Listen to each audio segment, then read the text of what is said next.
এক দেশের অদ্ভুত এক নিয়ম ছিল। যারা বার্ধক্যে উপনীত হয়ে কাজ করতে অক্ষম হয়ে পড়ত তাদের পাহাড়ে ফেলে দেয়া হতো। ওই দেশের রাজা মনে করতেন বয়স্কদের যত্ন নেয়ার বোঝা কমালে সাধারণ মানুষের জীবন সহজ হয়ে যাবে। সেই দেশে এক পিতা পুত্রের ভালোবাসা ছিল দেখার মতো। সময় গড়িয়ে গেল, পিতা বুড়ো হলেন, তিনি আর আগের মতো কাজ করতে পারলেন না।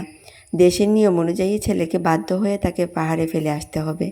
কিন্তু বাবাকে ছেড়ে থাকতে পারার কথা এটা ছেলে চিন্তাও করতে পারছিল না।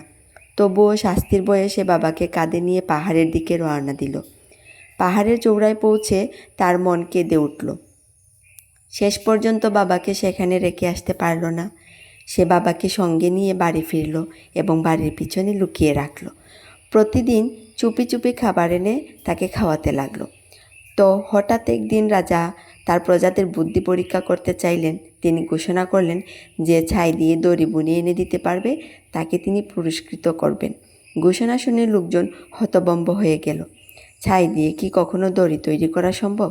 ছেলেটি এই দাদার কথা শুনে বাবাকে গিয়ে বলল। বাবা বললেন, একটি দড়ি নাও, বড় একটি পাত্রকে সেটা পেঁচিয়ে রাখো, তারপর সেটি জ্বালিয়ে দাও। যেই কথা সেই কাজ, অবাক করা কাণ্ড। ছাইগুলো দেখতে একদম দড়ির মতো। এটি রাজাকে দেখিয়ে সে পুরস্কার জিতে নিল। 1 মাস পর রাজা দ্বিতীয় পরীক্ষার আয়োজন করলেন। তিনি একটি কাঠের ডাল দিলেন এবং বললেন, এর আগা আর গোড়া খুঁজে বের করো।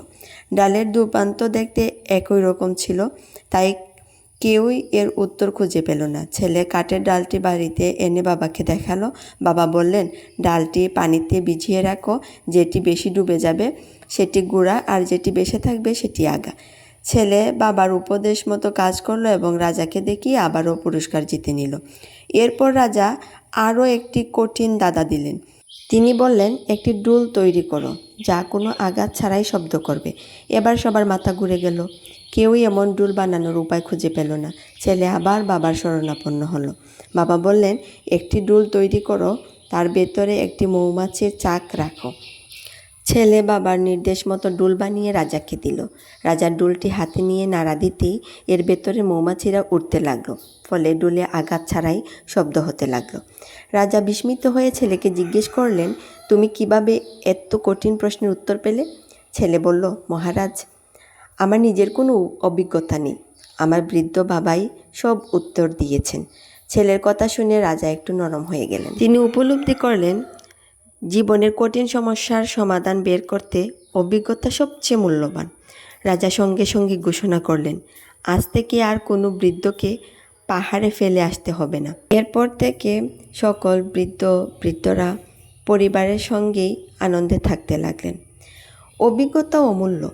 বয়স্করা আমাদের জীবনের আশীর্বাদ। তাদের যত্ন নেওয়া আমাদের দায়িত্ব নয়, বরং এটা আমাদের সৌভাগ্য।